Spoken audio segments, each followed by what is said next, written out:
Hello student, आप सभी का स्वागत है एजुकेशन पावर के इस यूट्यूब प्लेटफॉर्म के अंदर। मेरा नाम है तुषार मालविया। आज हम जो बात करेंगे एसएससी जीडी से संबंधित यानी कि भारतीय इतिहास से संबंधित। एसएससी जीडी के अंदर जो आपके एक सब्जेक्ट है भारतीय इतिहास से संबंधित, तो भारतीय इतिहास से संबंधित आज हम जो है भारत के इतिहास से संबंधित वो महत्वपूर्ण बिंदु के बारे में बात करेंगे जो आपके एग्जाम के अंदर, हर एग्जाम, चाहे राजस्थान पुलिस कांस्टेबल हो, चाहे आरएस हो, चाहे एसएससी जीडी हो, कुछ भी वैकेंसी हो जो आपके वर्दी वाली हो, तो उसके अंदर भारतीय इतिहास से संबंधित महत्वपूर्ण बिंदु जो है जो आपको एग्जाम को देखने को अंदर मिलेंगे। तो आज हम उनके बारे में चर्चा करेंगे। ठीक है, तो वो कौन कौन से बिंदु है, बिना क्लास को देरी करते हुए शुरुआत करते हैं। ठीक है, तो वो कौन कौन से बिंदु है। ठीक है, तो ये हमारा चैनल है एजुकेशन पावर। ठीक है, तो इसके बारे में ध्यान रखना है। चलिए देखो, तो हमारा जो है ध्यान रखना है, सबसे पहली बात ध्यान रखना है कौन सी वैकेंसी, एसएससी जीडी। उस एसएससी जीडी से संबंधित ध्यान रखना है कि एसएससी जीडी जो है 2025 से लगाकर 26, ठीक है, 2000 एसएससी जीडी। तो इस एसएससी जीडी से संबंधित ध्यान रखना है कि अभी हम जो बात करेंगे वो हम बात करेंगे भारतीय इतिहास, यानी भारतीय इतिहास से संबंधित जो है आपके कौन कौन से इसके अंदर जो क्वेश्चन है वो आपके इसके अंदर बनने वाले। ठीक है, देखो सबसे पहले ध्यान रखना है कि हमारा जो टॉपिक है वो एसएससी जीडी के अंदर भारतीय इतिहास से संबंधित आपके महत्वपूर्ण कौन कौन से पॉइंट बनने वाले हैं उसके बारे में बात करेंगे। ठीक है, चलिए तो पॉइंटों की बात करें तो कम से कम 50 पॉइंट आपके जो है जो भारतीय इतिहास से संबंधित बनते हैं। देखो सबसे पहला पॉइंट एग्जाम के अंदर, हर एग्जाम के अंदर पूछा गया है, वो कौन सा क्वेश्चन है। देखो सबसे पहला क्वेश्चन क्या पूछा गया है। देखो सबसे पहला क्वेश्चन पूछा गया है कि इतिहास का पिता का जनक कौन है, यानी कि इतिहास का पिता जो है वो कौन है। ठीक है, सबसे पहला क्वेश्चन ये पूछा गया है कि बताइए कि इतिहास का पिता कौन है। तो इतिहास का जो पिता है वो किसे कहा जाता है। ठीक है, सबसे पहली बात की ध्यान रखना है कि इतिहास का पिता जो है वो आपके किसे कहा जाता है। तो ध्यान रखना है कि इतिहास का जो पिता है वो आपके किसे कहा जाता है। ठीक है, सबसे पहला ये क्वेश्चन बनता है कि इतिहास का पिता जो है वो किसे कहा जाता है। ठीक है, इसके बाद क्वेश्चन ये बनता है, दूसरा क्वेश्चन बनता है कि सिंधु घाटी जो सभ्यता थी, यानी कि जो सिंधु घाटी सभ्यता थी, सिंधु घाटी सभ्यता, ध्यान रखना बेटा अच्छे से कि जो सिंधु घाटी सभ्यता थी वो क्यों प्रसिद्ध थी। तो अच्छे से ध्यान रखना है कि सिंधु घाटी जो सभ्यता थी वो क्यों प्रसिद्ध थी। ठीक है, एक ये क्वेश्चन बनता है कि सिंधु घाटी जो सभ्यता थी वो क्यों प्रसिद्ध थी, तो ध्यान रखना है इससे क्वेश्चन बनता है। ठीक है, तीसरा जो क्वेश्चन बनता है कि एक तो इतिहास का पिता किसे कहा जाता है, दूसरा क्वेश्चन बनता है कि सिंधु घाटी जो सभ्यता थी वो क्यों प्रसिद्ध थी। ठीक है, चलिए फिर तीसरा क्वेश्चन बनता है कि सिंधु घाटी सभ्यता के अंदर जो लोग थे, यानी कि सिंधु घाटी जो सभ्यता थी उस सिंधु घाटी सभ्यता से संबंधित ध्यान रखना है कि सिंधु घाटी जो सभ्यता थी, सिंधु घाटी सभ्यता में लोगों का मुख्य व्यवसाय क्या था। एक ही क्वेश्चन पूछा जाता है कि सिंधु घाटी सभ्यता में लोगों का मुख्य व्यवसाय, लोगों का मुख्य व्यवसाय क्या था। ठीक है, कि लोगों का मुख्य व्यवसाय जो था वो क्या था सिंधु घाटी सभ्यता का। ठीक है, तो सिंधु घाटी सभ्यता का लोगों का मुख्य व्यवसाय जो है वो आपके क्या था। ठीक है, चलिए तीसरा क्वेश्चन आपके ये पूछा जाता है कि सिंधु घाटी सभ्यता का मुख्य स्थल क्या है। तो ध्यान रखना है कि सिंधु घाटी सभ्यता, दूसरी बात आती है कि सिंधु घाटी जो सभ्यता है, सिंधु घाटी सभ्यता का मुख्य स्थल क्या है, मतलब मुख्य जो स्थल था वो कौन सा था। ठीक है, तो सिंधु घाटी सभ्यता का जो मुख्य स्थल था वो आपके कौन सा था। ठीक है, चलिए चौथा क्वेश्चन ये पूछा जाता है कि सिंधु घाटी सभ्यता की सर्वप्रथम जो जानकारी है वो हमें कहाँ से मिलती है। ठीक है, तो ध्यान रखना है कि सिंधु घाटी सभ्यता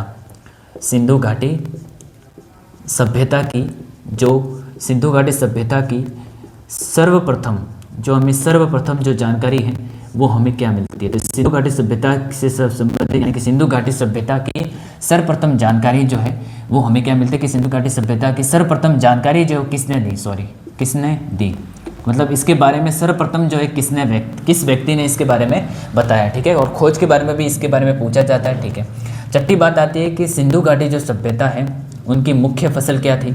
ठीक है, कि जो सिंधु घाटी सभ्यता है इनके बारे में ध्यान रखना है कि सिंधु घाटी सभ्यता की मुख्य फसल क्या थी, यानी कि ये मुख्य फसल के रूप में कौन कौन सी फसल का जो है उपयोग करते थे। ठीक है, तो मुख्य फसल जो थी उनकी क्या थी। ठीक है, तो पहला ध्यान रखना है इतिहास का पिता किसे कहा जाता है, सिंधु घाटी सभ्यता जो है आपके क्यों प्रसिद्ध थी।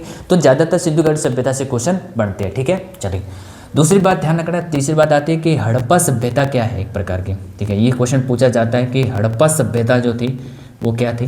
तो हड़प्पा सभ्यता थी कैसी थी, तो वो आपको बताना है, ठीक है। तो हड़प्पा सभ्यता किस युग की थी, तो ये भी पूछा जाता है कि हड़प्पा सभ्यता जो थी वो आपके किस युग की थी, ठीक है।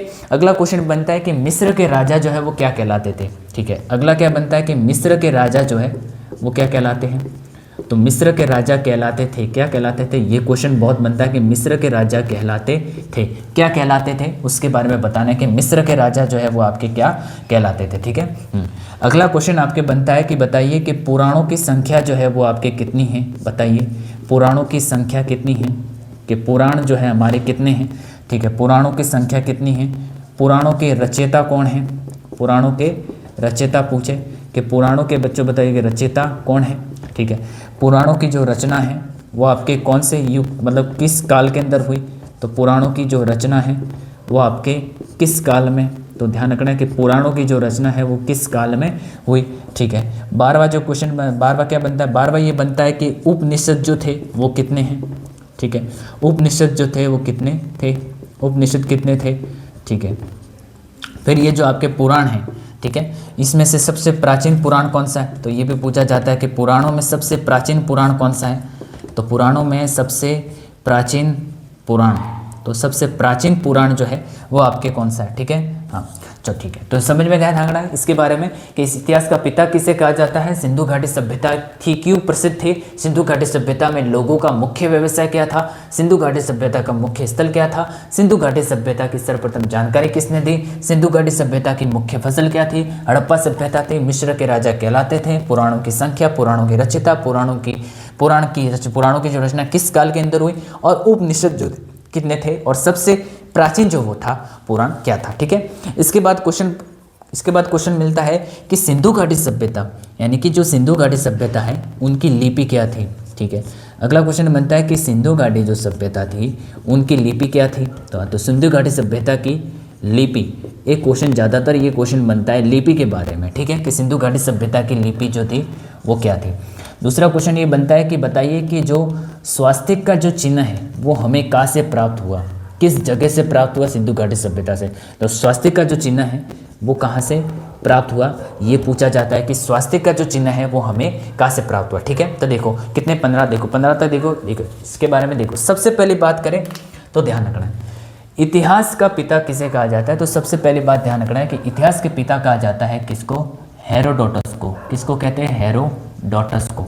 सबसे पहली बात ध्यान रखना है कि इतिहास का जो पिता है वो किसे कहा जाता है, हेरोडोटस को, ठीक है, ध्यान रखना है। इनकी एक पुस्तक के बारे में बात करें तो ध्यान रखना है कि इनकी एक पुस्तक है, उस पुस्तक का नाम है हिस्टोरिका, ठीक है।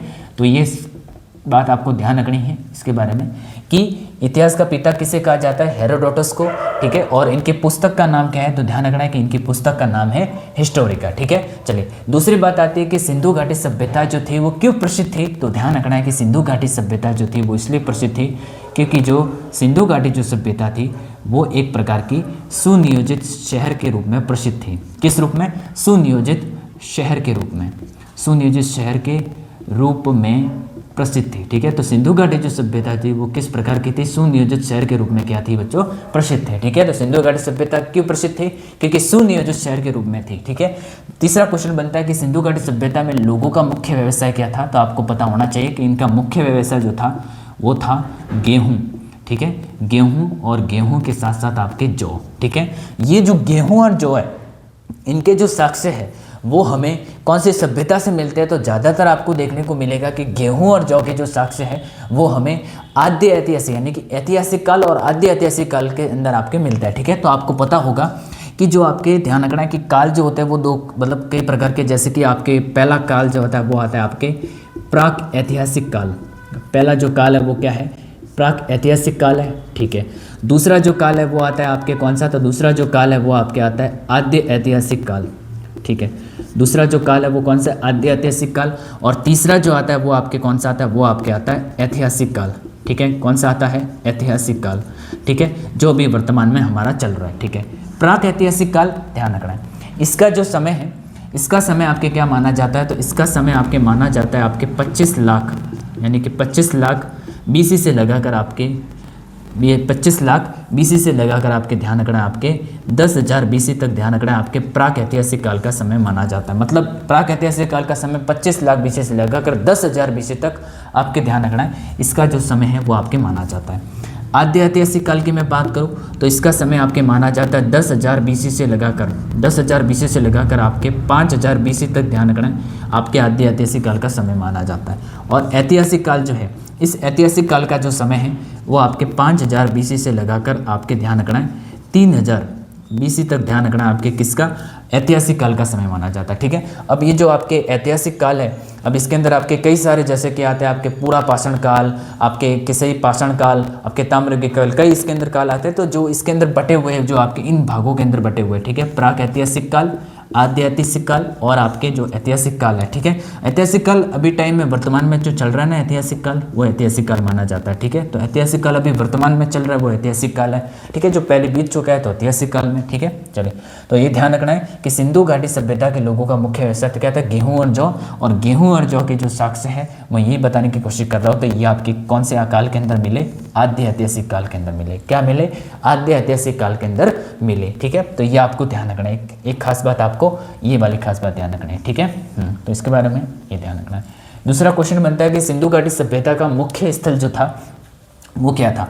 तो सिंधु घाटी सभ्यता का मुख्य स्थल सबको पता है कि हड़प्पा। ठीक है, तो क्या था, हड़प्पा। ठीक है, तो सिंधु घाटी सभ्यता का मुख्य स्थल क्या था, हड़प्पा। ये भी क्वेश्चन पूछा जा सकता है कि सिंधु घाटी सभ्यता की प्रांतीय राजधानी क्या थी। तो ध्यान रखना है कि सिंधु घाटी सभ्यता की सिंधु घाटी सभ्यता की प्रांतीय जो राजधानी है वो क्या रही। तो प्रांतीय जो राजधानी रही वो क्या थी। तो सिंधु घाटी सभ्यता की जो प्रांतीय राजधानी है वो रही राखीगढ़ी। कौन सी रही, राखीगढ़ी। ठीक है, तो सिंधु घाटी सभ्यता की प्रांतीय राजधानी क्या थी, राखीगढ़ी। अगर आपसे पूछे सिंधु घाटी सभ्यता की जुड़वा राजधानी पूछे तो वो कौन सी है, वो है हड़प्पा और मोहनजोदड़ो। जुड़वा राजधानी पूछे तो हड़प्पा और मोहनजोदड़ो। अगर आपसे पूछे कि सिंधु घाटी सभ्यता की दिनहीन बस्ती, आपके ध्यान रखना दिनहीन बस्ती, इसके अलावा तीसरी राजधानी किसको कहा जाता है। तो तीसरी राजधानी दिनहीन बस्ती वो किसको कहते हैं, कालीबंगा को कहा जाता है। ठीक है, समझ में आ गया। ठीक है, दूसरा बात, सिंधु घाटी सभ्यता की सर्वप्रथम जानकारी जो है वो किसने दी। तो एक व्यक्ति आते हैं, उस व्यक्ति का नाम है चार्ल्स मैनसन। क्या नाम है, चार्ल्स मैनसन। चार्ल्स मैनसन ने ध्यान रखना है 1826 के अंदर क्या दी थी, उसकी जानकारी दी थी। ठीक है, और इसकी जो खोज है वो आपके किसने की थी। तो ध्यान रखना है कि इसी सिंधु घाटी सभ्यता की जो खोज है वो आपके ध्यान रखना है कि चार्ल्स मैनसन ने ध्यान रखना है इस सिंधु घाटी सभ्यता की क्या है, सर्वप्रथम जानकारी इन्होंने दी। ठीक है, इसके बाद ध्यान रखना है कि इसके अंदर जो इसके जो साक्ष्य है, इसके साक्ष्य कब जुटाए गए। तो ध्यान रखना है कि इसके जो साक्ष्य है वो आपके जुटाए कब। तो 1834 के अंदर किसके द्वारा, तो आपके बर्निस के द्वारा। किसके द्वारा, बर्निस के द्वारा। ध्यान रखना इसके जो साक्ष्य है वो आपके जुटाए गए। ठीक है, तो सिंधु घाटी सभ्यता की सर्वप्रथम जानकारी किसने दी, चार्ल्स मैनसन ने दी।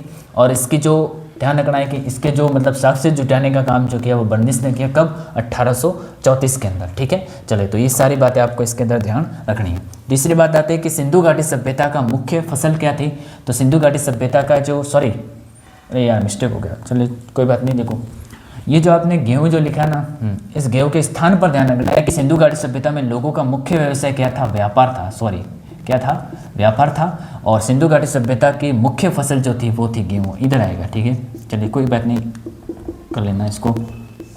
ठीक है, चलिए, तो सिंधु घाटी सभ्यता का मुख्य जो व्यवसाय क्या था, व्यापार था। ये ध्यान रखना, व्यापार था। और सिंधु घाटी सभ्यता की मुख्य फसल थी गेहूं जो थे। अब आप सोचोगे कि व्यापार ही क्यों था, कुछ और भी बिजनेस होंगे। नहीं, व्यापार में आपने देखा होगा कि व्यापार के अंदर नौकाएं चलती थी, जहाज जो है एक दूसरे स्थान से दूसरे स्थान पर पहले समय में जाते थे। तो इस प्रकार से बड़े बड़े व्यापारों के जैसे मृत भांड हो गए, सिक्के हो गए, सिक्कों का आदान प्रदान ज़्यादा होता था इसी काल के अंदर। ठीक है, तो इस प्रकार से ध्यान रखना है कि जो सिंधु घाटी सभ्यता है इनका मुख्य जो व्यापार था वो व्यापार ही था। क्या था, व्यापार था। ठीक है, कृषि बोले तो कृषि तो दूसरे नंबर पर था, पहले नंबर पर क्या था, मुख्य व्यवसाय इनका क्या था, व्यापार, बिजनेस था। क्या था, बिजनेस था। दूसरी बात आती है हड़प्पा सभ्यता थी। तो ध्यान रखना है कि हड़प्पा सभ्यता जो थी, देखो सातवीं बात क्या आती है कि हड़प्पा सभ्यता क्या थी। तो हड़प्पा सभ्यता जो थी वो क्या है, तो ध्यान रखना है हड़प्पा सभ्यता एक प्रकार की कैसी सभ्यता थी। तो ध्यान रखना हड़प्पा सभ्यता एक प्रकार की कांस्य युगीन सभ्यता थी। कैसी सभ्यता थी, कांस्य युगीन सभ्यता थी। ठीक है, ये ध्यान रखना है। चौथी बात, मिस्र के राजा क्या कहलाते थे। तो मिस्र के राजा जो कहलाते थे वो कहलाते थे फराओ। ये भी ध्यान रखना कि मिस्र के राजा क्या कहलाते थे, फराव कहलाते थे। 9वीं बात, पुराणों की संख्या कितनी है, तो पुराणों की संख्या आपके कितनी है, 18 है। ध्यान रखना पुराणों की संख्या कितनी है, 18 है। और पुराणों के रचयिता पूछे तो ध्यान रखना 2 है। कौन है, एक का नाम है लोमवर्ष, क्या नाम है, लोमवर्ष, और एक का नाम है आपके अग्रवता। क्या नाम है, लोमवर्ष और अग्रवता, ये पुराणों के रचयिता है, लोमवर्ष और अग्रवता। ठीक है, इसके बाद आते हैं कि पुराणों की रचयिता जो है किस काल के अंदर हुआ, तो ध्यान रखना है कि गुप्त काल के अंदर हुआ। किस काल के अंदर हुआ, गुप्त काल के अंदर। ध्यान रखना है पुराणों की रचना इस काल के अंदर हुई। उपनिषद जो थे वो कितने थे, तो उपनिषद जो थे वो आपके 108 उपनिषद थे। कितने उपनिषद थे, 108 उपनिषद थे। सबसे प्राचीन पुराणों की संख्या कितनी है, 18। इसमें से सबसे प्राचीन पुराण कौन सा था, मत्स्य पुराण। कौन सा पुराण था, मत्स्य पुराण। ठीक है, ध्यान रखना है। तो इसमें सबसे प्राचीन पुराण कौन सा था, मत्स्य पुराण था। ठीक है, सिंधु घाटी सभ्यता की लिपि क्या थी, तो पूछे लिपि, तो लिपि पूछे तो ध्यान रखना वो थी आपके कौन सी, भाव चित्रात्मक लिपि। कौन सी लिपि, भाव चित्रात्मक लिपि। ठीक है, तो पूछा जाए कि लिपि क्या थे, तो लिपि थी भाव चित्रात्मक लिपि। इसी भाव चित्रात्मक लिपि का ध्यान रखना अन्य नाम है कि इसे गोमूत्र लिपि कहा जाता है। गोमूत्र क्या कहते हैं, गोमूत्र, सॉरी हाँ, गोमूत्र लिपि कहा जाता है। इसी लिपि को क्या कहा जाता है, इसी लिपि को कहा जाता है आपके वस्त्रोफेदन लिपि। क्या कहते हैं, वस्त्रोफेदन लिपि। क्या कहा जाता है, वस्त्रोफेदन लिपि कहा जाता है इस लिपि को। ठीक है, हाँ, ये जो ध्यान रखना है कि आपकी जो भाव चित्रात्मक लिपि है, ठीक है, इसमें आपकी एक और लिपि आती है खरोष्टी लिपि। खरोष्टी लिपि के बारे में ध्यान रखना है कि आपके 2 लिपि आती है। एक लिपि है जिसका नाम है खरोष्टी लिपि और एक लिपि आती है जिसका नाम है ब्राह्मणी लिपि। ये जो खरोष्टी लिपि है ये आपके लिखी जाती है दाएं से बाएं। कैसे लिखी जाती है, दाएं से बाएं। ठीक है, और ये ब्राह्मणी जो लिपि है वो आपके लिखी जाती है बाएं से दाएं। ठीक है, यानी कि कैसे देखो, ये जो खरोष्टी लिपि है दाएं से बाएं, यानी कि हम तो यहाँ से देखो, हम तो यहाँ से इस वाले भाग से, ये क्या है, ये कौन सी लिपि है, ये खरोष्टी लिपि है। हम तो जो है दाएं से बाएं लिखते हैं, लेकिन वो कैसे लिखते थे ब्राह्मणी लिपि में, वो यहाँ से लिखते थे, यहाँ से लिखना शुरू करते थे, फिर यहाँ से खत्म करते थे, फिर वापस यहाँ से लिखना शुरू करते थे, यहाँ से खत्म करते थे। और हम क्या करते हैं, खरोष्टी लिपि का उपयोग करते हैं, हम यहाँ से लिखते हैं और यहाँ से लिखते हैं। ठीक है, तो इस प्रकार से आपके ध्यान रखना है कि खरोष्टी लिपि जो थी वो दाएं से बाएं लिखी जाती थी और जो ब्राह्मणी लिपि है वो आपके बाएं से दाएं लिखी जाती थी। ठीक है, तो इस प्रकार से ध्यान रखना। ठीक है, तो सिंधु घाटी सभ्यता की लिपि क्या थी, भाव चित्रात्मक लिपि। स्वास्तिक, अगला है स्वास्तिक का जो चिन्ह है वो हमें कहाँ से मिला, तो ध्यान रखना है कि स्वास्तिक का चिन्ह, ये ध्यान रखना है ये भी आपके सिंधु घाटी सभ्यता से। लेकिन सिंधु घाटी सभ्यता के अलावा अगर आपसे और पूछे तो किस क्षेत्र से हमें स्वास्तिक का चिन्ह मिला, तो एक क्षेत्र आता है बेटा आपकी, कौन सा, लोथल। कौन सा आता है, लोथल से हमें स्वास्तिक के चिन्ह प्राप्त होते हैं। और लोथल एक ऐसी सभ्यता है जहाँ से हमें चावल और बाजरे के साक्ष्य प्राप्त होते हैं। ठीक है, और एक ध्यान रखना है कि अगर आपसे पूछा जाए कि चावल के जो साक्ष्य हैं वो हमें कहाँ से प्राप्त हुए, तो ध्यान रखना एक तो आपके लोथल, कौन सा, एक तो आपके लोथल और एक आपके रंगपुर। ठीक है, तो ध्यान रखना है कि एक तो आपके लोथल और एक आपके रंगपुर, ध्यान रखना आपके चावल के साक्ष्य आपके प्राप्त हो जाते हैं। ठीक है, तो ये सारी बातें ध्यान रखनी। और इसके अलावा आपको ये भी ध्यान रखना है कि हड़प्पा सभ्यता की जो खोज है, ये भी ध्यान रखना है कि हड़प्पा सभ्यता की जो खोज है वो आपके कब हुई, तो आपके 1921 के अंदर आपके हड़प्पा सभ्यता की खोज होती है। ठीक है, और इसकी खोज जो है वो किसने की, इसकी खोज की दयाराम साहनी ने। किसने की, दयाराम साहनी ने क्या की, इनकी खोज की। इसके बाद आते हैं मोहनजोदड़ो, और मोहनजोदड़ो ध्यान रखना है, मोहनजोदड़ो सभ्यता की जो खोज है वो आपके कब हुई, 1922 के अंदर। और इसकी जो खोज है, इसकी खोज करने वाला व्यक्ति कौन था, वो था आपके राकलदास बनर्जी। कौन था, राकलदास बनर्जी। ठीक है, हाँ, और ध्यान रखना है कि ये जो मोहनजोदड़ो सभ्यता है इसके उत्खनन का जो प्रभारी था, उत्खनन का कार्य किसने करवाया, सर जॉन मार्शल ने करवाया। किसने करवाया, सर जॉन मार्शल ने। ठीक है, तो ये भी ध्यान रखना है कि इसका उत्खनन करता जो था वो कौन था, तो इसका उत्खनन करता जो था वो सर जॉन मार्शल था। कौन था, सर जॉन मार्शल था। कौन था, सर जॉन मार्शल था। ठीक है, ध्यान रखना है। तो ये हड़प्पा सभ्यता, ठीक है, और हड़प्पा सभ्यता ध्यान रखना है कि इसकी खोज दयाराम साहनी ने 1921 के अंदर, और मोहनजोदड़ो सभ्यता आपके 1922 के अंदर राखलदास बनर्जी ने। उत्खननकर्ता मोहनजोदड़ो के कौन, सर जॉन मार्शल थे। ठीक है, चलिए, तो ये सारी बातें आपको इसके बारे में ध्यान रखनी है। ठीक है, तो ये आपको समझ में आ गया। ठीक है, चलिए एक बार स्क्रीनशॉट ले लीजिए। ठीक है।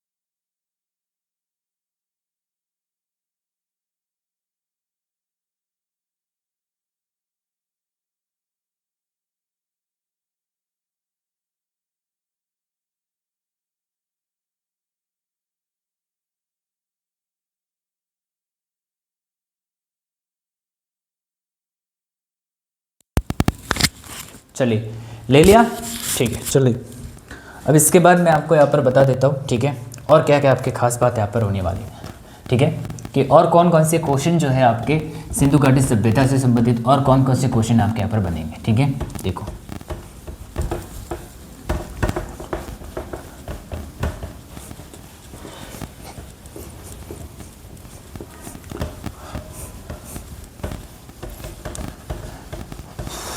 काल जो होते हैं वो आपके दो प्रकार, सॉरी तीन होते हैं, ठीक है। एक तो होता है आपके प्राक ऐतिहासिक काल, आद्य ऐतिहासिक काल, और आपके क्या होता है आपके ऐतिहासिक काल, ठीक है। हाँ, फिर जो आपके जो पाषाण काल होते हैं तो पाषाण काल होता है, और एक पाषाण काल के अंदर आपके तीन काल होते हैं, एक तो पूरा पाषाण काल, मध्य पाषाण काल और नव पाषाण काल, ठीक है। तो तीन काल होते हैं और तीन कालों के बारे में भी आपको टाइम ड्यूरेशन ध्यान रखना है, ठीक है। चलिए अगला जो क्वेश्चन है वो क्या बनता है, देखो अगला बनता है क्वेश्चन क्या बनता है, नेक्स्ट क्वेश्चन आता है,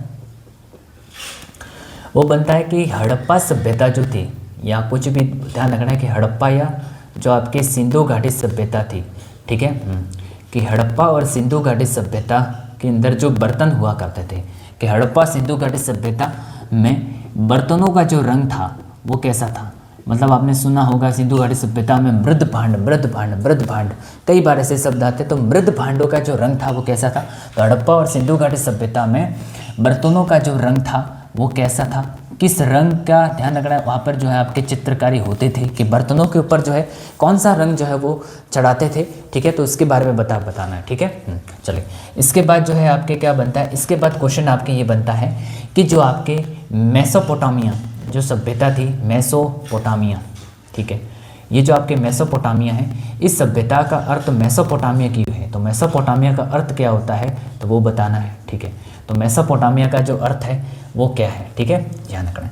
इसके बाद अगर आपसे पूछा जाए तो ध्यान रखना है कि सिंधु घाटी सभ्यता की, सिंधु घाटी सभ्यता की, सिंधु घाटी सभ्यता की तीसरी राजधानी किसे कहा गया।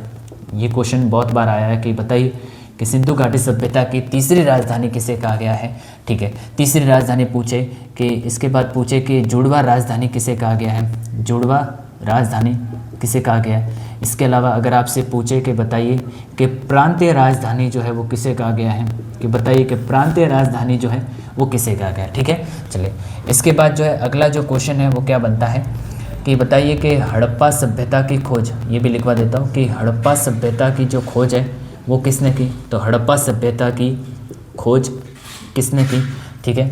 इसके बाद क्वेश्चन बनता है कि मोहनजोदड़ो की खोज किसने की, मोहनजोदड़ो सभ्यता की जो खोज है वो आपके किसने की, ठीक है। तो हड़प्पा सभ्यता की खोज किसने की और मोहनजोदड़ो सभ्यता की खोज किसने की, ठीक है। इसके बाद क्या क्वेश्चन बनता है कि हड़प्पा वासी जो है किस धातु को, मतलब किस धातु का उपयोग नहीं करते थे। मतलब एक प्रकार से ध्यान रखना है कि जो हड़प्पा वासी है, हड़प्पा वासी किस धातु से परिचित थे, किस धातु से परिचित थे और किस धातु से अपरिचित थे।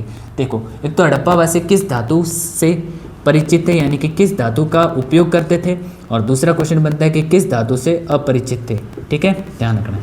चलिए ठीक है। इसके अलावा क्वेश्चन बनता है अगला कि सिंधु घाटी सभ्यता में, हाँ, कि सिंधु घाटी सभ्यता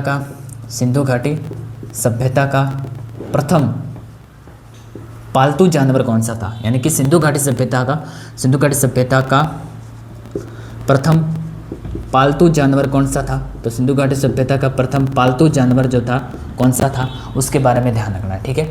इसके अलावा अगर आपसे पूछा जाए कि कौन सी सभ्यता में आपके, ध्यान रखना है, ये क्वेश्चन बहुत बार आया है कि कौन सी सभ्यता में दोहरे जूते हुए खेत के साक्ष्य से, दोहरे जूते हुए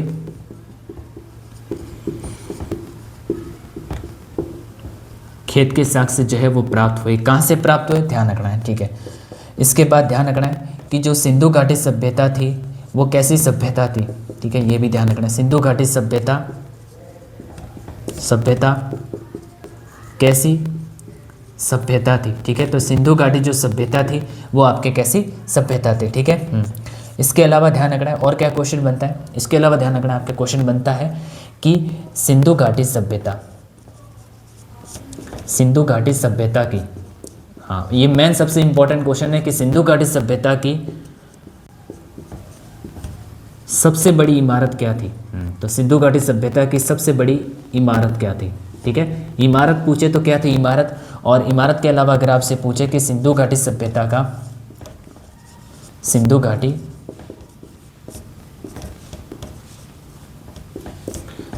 सभ्यता की सबसे बड़ी इमारत क्या थी, और सिंधु घाटी सभ्यता की सबसे बड़ी, जो ध्यान रखना है कि सबसे बड़ा कक्ष जो था वो क्या हुआ करता था। कक्ष, या कह सकते हैं आप उसके क्या कह सकते हैं, कक्ष या विशाल भवन जो था वो क्या था। कक्ष या विशाल भवन की बात करें तो वो क्या था, ठीक है। चलिए, तो इस प्रकार से क्वेश्चन बनते हैं, ठीक है। अब इसके अंदर आपके क्या क्या देखो, सबसे पहली बात क्या आती है, सबसे पहली बात आती है कि हड़प्पा सिंधु घाटी सभ्यता में बर्तनों का जो रंग था कैसा था। तो आमतौर पर आपके क्वेश्चन पूछा जाता है कि बताइए कि हड़प्पा या सिंधु घाटी सभ्यता में ध्यान रखना आपके मृत भांडों का जो रंग था वो क्या हुआ करता था, उनके बर्तनों का जो रंग था वो आपके क्या हुआ करता था। तो ध्यान रखना है, सबसे पहली बात ध्यान रखना है कि हड़प्पा या सिंधु घाटी सभ्यता में बर्तनों का जो रंग हुआ करता था वो कैसा रंग हुआ करता था, लाल रंग हुआ करता था। कैसा रंग हुआ करता था, रेड, यानी कि लाल रंग का जो है, लाल रंग के जो है वो मृत भांड होते थे, ठीक है। चलिए, दूसरा क्वेश्चन क्या बनता है कि मेसोपोटामिया का अर्थ क्या होता है। तो मेसोपोटामिया का अर्थ होता है आपके दो नदियों के बीच का समूह, दो नदियों के बीच का भाग। और वो नदी कौन कौन सी है, तो ध्यान रखना मेसोपोटामिया कौन कौन सी नदियों के बीच में है।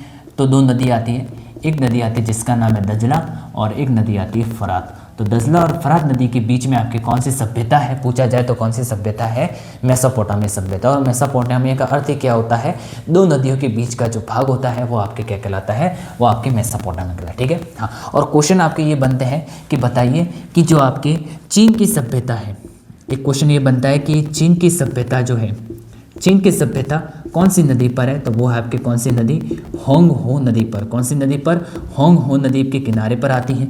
दूसरा क्वेश्चन ये बनता है कि मिस्र की सभ्यता जो है कौन सी नदी पर आती है। तो मिस्र की सभ्यता आपके आती है नील नदी पर आती है। कौन सी नदी पर, नील नदी पर, ठीक है। और अभी मैंने आपको पढ़ा है कि मेसोपोटामिया, यानी कि ये जो आपके मेसोपोटामिया सभ्यता है ये कौन सी नदी पर है। तो ये आपके दो नदियों पर है, एक तो आपके दजला और एक आपके फरात नदी के संगम पर आती है कौन सी, मेसोपोटामिया सभ्यता, ठीक है। तो ये आपके ध्यान रखना है। और ये सिंधु घाटी सभ्यता के समकालीन ये आपके तीन सभ्यता है। ये भी क्वेश्चन बन सकता है कि सिंधु घाटी सभ्यता की समकालीन कौन सी सभ्यता थी, तीन सभ्यता थी। चीन की सभ्यता जो आपके होंग हो नदी के किनारे पर आती है, मिस्र की सभ्यता नील नदी के किनारे पर, और मेसोपोटामिया की सभ्यता दजला और फरात नदियों के संगम पर, जिसका अर्थ होता है दो नदियों के बीच का समूह, ठीक है, या भाग। सिंधु घाटी सभ्यता की तीसरी राजधानी पूछे तो ध्यान रखना है, दीन हिंद बस्ती पूछे तो ध्यान रखना है कौन सी सभ्यता, कालीबंगा सभ्यता, ठीक है, कालीबंगा सभ्यता।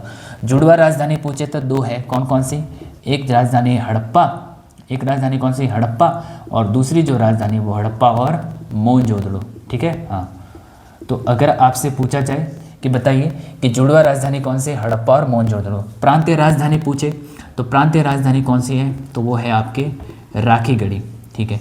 तो पूछा जाए कि प्रांतीय राजधानी कौन सी है, तो वो है राखीगढ़ी। तीसरा क्वेश्चन बनता है कि हड़प्पा सभ्यता की खोज किसने की। तो हड़प्पा सभ्यता की खोज आपकी हुई 1921 के अंदर। मोहनजोदड़ो सभ्यता की खोज कब हुई, तो ध्यान रखना आपके 1922 के अंदर, ठीक है। अगला ये क्वेश्चन बनता है कि हड़प्पा वासी किस धातु से परिचित थे, मतलब किस धातु का सबसे ज़्यादा वो उपयोग करते थे। और ये भी क्वेश्चन डायरेक्टली क्वेश्चन पूछा जाता है कि बताइए कि मनुष्य के द्वारा या मानव के द्वारा, ध्यान रखना, मनुष्य के द्वारा सर्वप्रथम उपयोग किए जाने वाली, यानी कि सर्वप्रथम उपयोग में ली जाने वाली धातु कौन सी थी। तो ध्यान रखना है कि मनुष्य के द्वारा सर्वप्रथम उपयोग में ली जाने वाली जो धातु थी वो कौन सी थी, वो थी तांबा। तांबा के बाद क्या आया, तांबा के बाद आया कांस्य, कांस्य के बाद क्या आया, कांस्य के बाद आया लोहा, ठीक है। लोहा तो बाद में आया है, लेकिन सबसे पहले तांबा और कांस्य आया है, ठीक है। तो ध्यान रखना, इसलिए हड़प्पा सभ्यता कौन सी सभ्यता, कांस्ययुगीन सभ्यता है।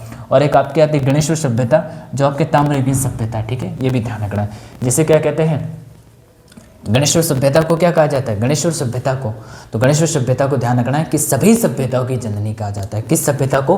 गणेश्वर सभ्यता को, जो आपके झुंझुनू के अंदर है। ठीक है, चलिए फिर ध्यान रखना, हड़प्पावासी किस धातु से परिचित थे, मतलब किस धातु का सबसे ज़्यादा उपयोग करते थे, तो वो थी आपके तांबा। ठीक है, और तांबा के अलावा आपके ध्यान रखना है कांस्य धातु का सबसे ज़्यादा उपयोग करते थे। ठीक है, लेकिन अपरिचित थे, जिनको वो जानते ही नहीं थे, मतलब उसकी खोज भी नहीं होती उस काल के अंदर, तो ध्यान रखना है कि हड़प्पावासी किस धातु से अपरिचित थे, तो वो धातु थी कौन सी? लोहा। ठीक है, वो आपको कंप्यूज के तौर पर देगा कि बताइए कि हड़प्पावासी निम्न में से किस धातु से अपरिचित थे, तो आपको वो ऑप्शन देगा लोहा, तांबा, कांस्य या फिर लकड़ी।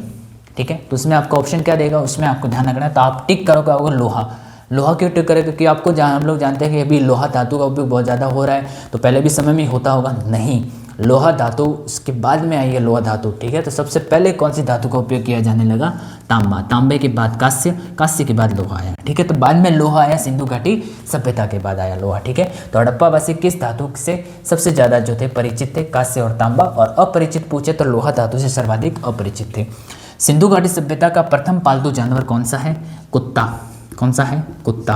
पूछा जाए सिंधु घाटी सभ्यता का पालतू जानवर कौन सा? कुत्ता है। आपको ऑप्शन में देगा बैल, सांडबुल, आपके गाय, या फिर आपको दे देगा आपके कुत्ता। ठीक है, तो आप डायरेक्ट आपको ऑप्शन क्या करना है, आपको ध्यान रखना है कुत्ता। ठीक है, और कुत्ते को दफनाने के जो सर्वप्रथम जो साक्ष्य है वो हमें कहाँ से प्राप्त हुए? तो कुत्ते को दफनाने के सर्वप्रथम जो साक्ष्य है वो हमें यानी कि मानव के साथ कुत्ते को दफनाने, यानी मानव के साथ कुत्ते को दफनाने के सर्वप्रथम जो साक्ष्य है वो हमें प्राप्त हुए बुर्ज होम से। और ये जो बुर्ज होम है वो आपके कहाँ पर है? कश्मीर के अंदर है। ठीक है, इसके अलावा आपके ध्यान रखना, राजस्थान की मैं बात करूँ तो रोपड़, पंजाब के अंदर भी ध्यान रखना है हमें कुत्ते यानी कि आपके मानव के साथ कुत्ते को दफनाने के जो साक्ष्य है वो हमें प्राप्त होते हैं। ठीक है, फिर कौन सी सभ्यता में दोहरे जुते हुए खेत के साक्ष्य मिले, यानी कि एक खेत में दोहरी फसल को उगाना, यानी गेहूं के साथ जौ को उगाना, चावल के साथ मक्के को उगाना। ठीक है, तो दोहरी फसल के जो साक्ष्य हैं वो हमें कौन सी सभ्यता से प्राप्त हुए? वो हमें प्राप्त हुए कालीबंगा सभ्यता।